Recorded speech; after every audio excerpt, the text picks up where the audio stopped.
Shiesty is no longer signed in 1017, and Gucci Mane no longer has his wedding ring and no longer has his watch. But Gucci, you can holler at me. I can get it back for you, bruh. Other than that, man, it is what it is. Alleged footage of Pooh Shiesty allegedly snatching Gucci Mane's jewelry is setting the internet on fire right now. Behind the diamond-heavy lifestyle and multi-million-dollar plays, Gucci Mane reportedly got tangled in deep street politics that ended with his own artist circle taking his jewels in plain sight.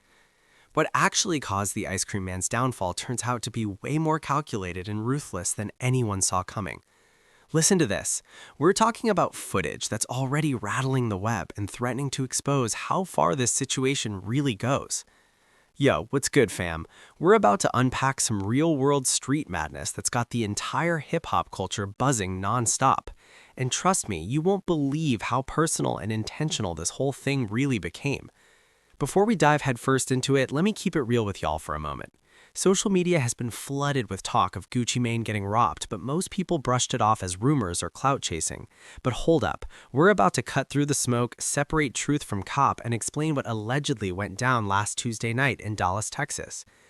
That night became a major turning point that changed everything for Gucci Mane in his 2017 Empire Forever era. The rap heavyweight was reportedly focused in his private studio when Pooh Shiesty allegedly pulled up unannounced with an amped-up crew ready for whatever. Now wait, don't confuse this with some simple label dispute over contracts or publishing issues. This situation runs way deeper than money.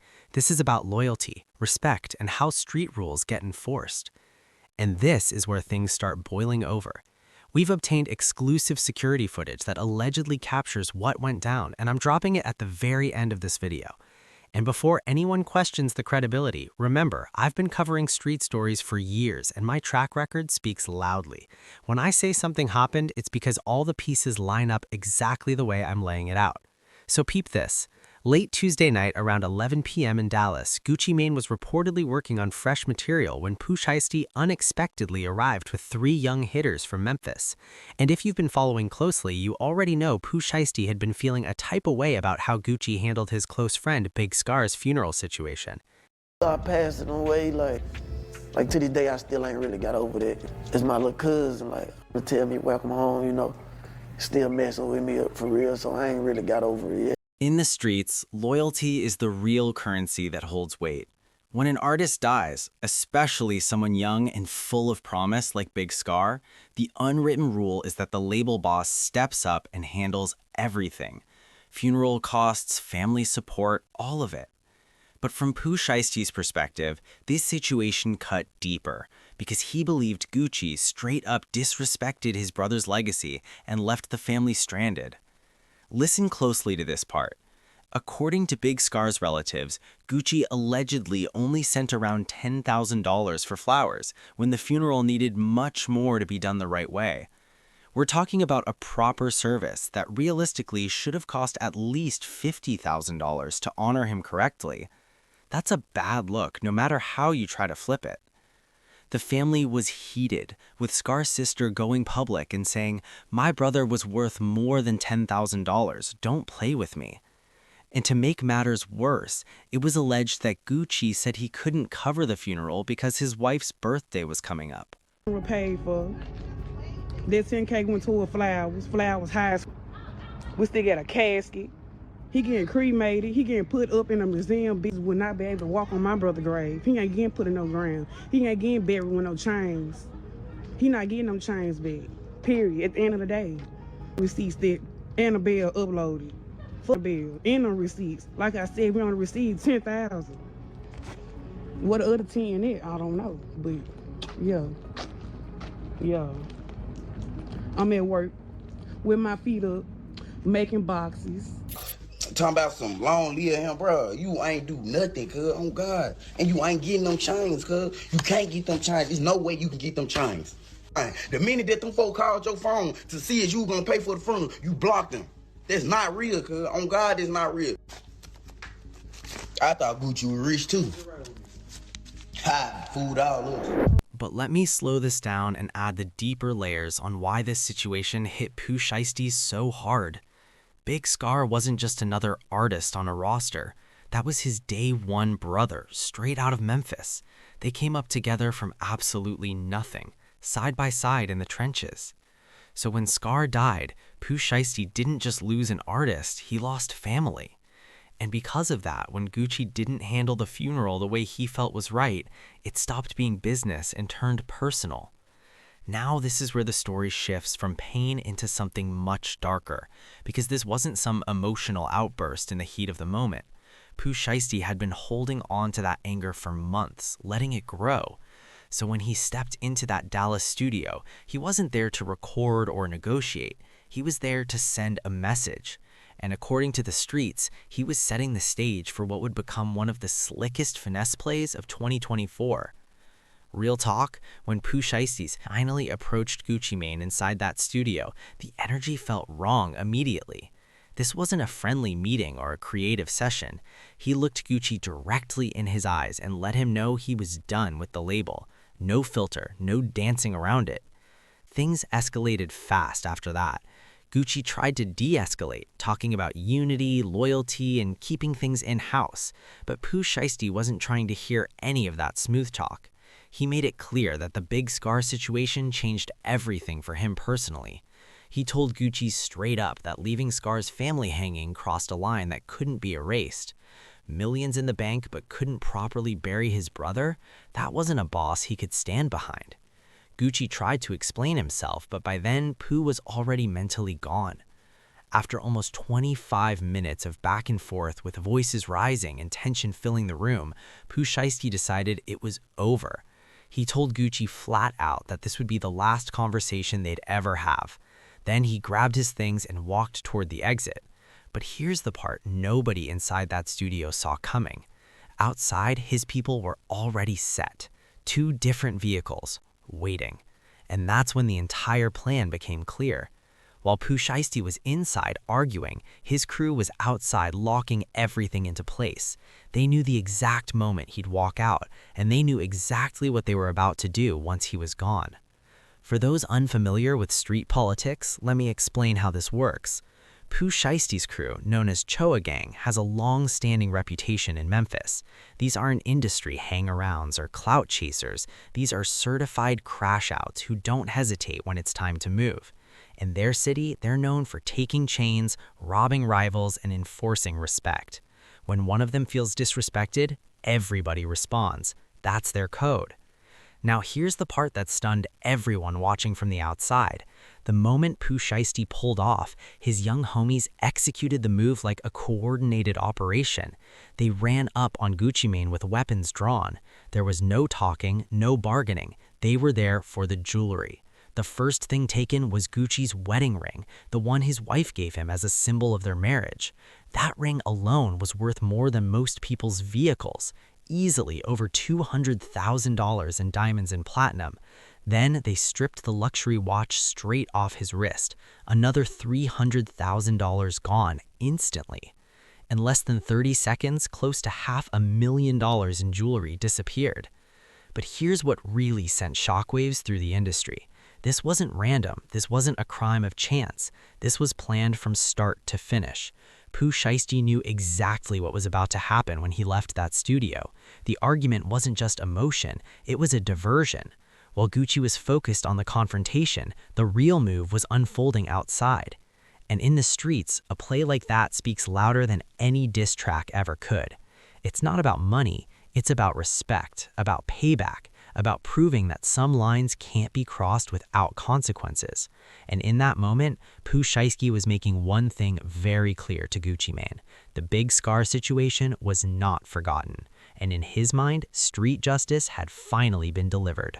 SIT to be exact, this the faster key. They come with black keys, but when you got these keys, make the car faster. You unlocked all the engine power. But, this my first track out.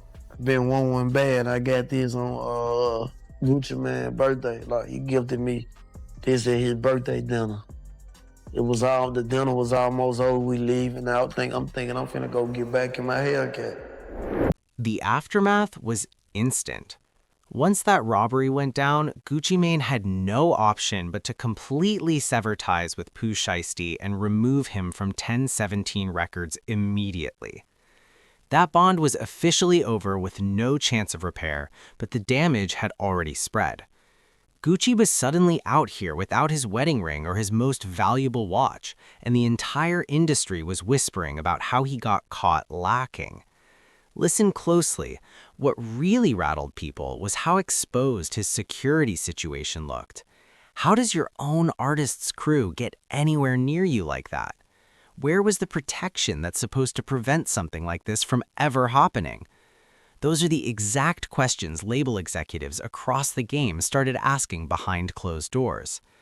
That's when YouTuber Seti Nash caught wind of the situation and decided to air it all out. Nash has been tapped into street politics and hip-hop drama for years, with sources reaching from Atlanta straight to Memphis. And the second he dropped his breakdown of the robbery, the internet completely lost its mind. He is no longer signed in 1017, and Gucci Mane no longer has his wedding ring and no longer has his watch. But Gucci, you can holler at me. I can get it back for you, bruh. Other than that, man, it is what it is. Breaking news, breaking news, breaking news. Believe me, don't believe me, but y'all know when I break down street shit like this, I'm never wrong. Nash put information out there that nobody else wanted to even go near. He laid out how Pooh Shiesty was allegedly positioned right at the center of the entire situation. He detailed how the crew allegedly moved with almost military-level coordination and how Gucci was left completely blindsided. But hold up. This is where things get tricky.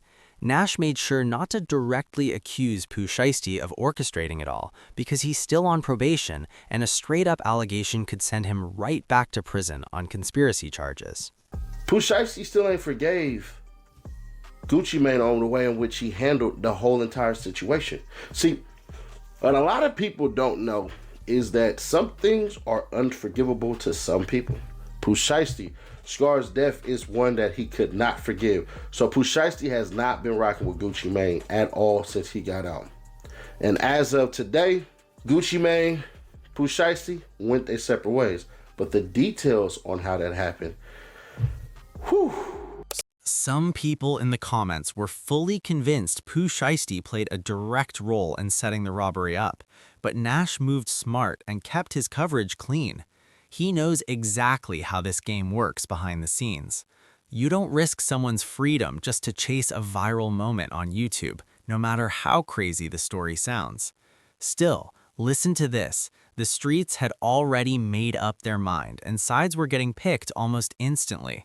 For anyone not tapped into Memphis street politics, Pooh Shiesty's Choppa Gang name has carried weight for years. They've been applying pressure, taking from rivals, and sending messages long before Pooh Shie ever saw mainstream success. Hold up, this wasn't their first situation involving big names, and it likely won't be their last. Soon enough, other artists jumped online with opinions, some saying Gucci brought it on himself over how he handled Big Scar, while others said robbing your former boss is a line you never cross. The culture was split right down the middle. But here's what most people keep overlooking. This goes way deeper than a robbery or surface-level street drama. This is about loyalty, respect, and how you show up when people are hurting the most. Gucci Mane learned the hard way that when artists feel their families are disrespected during tragedy, the fallout doesn't stay quiet.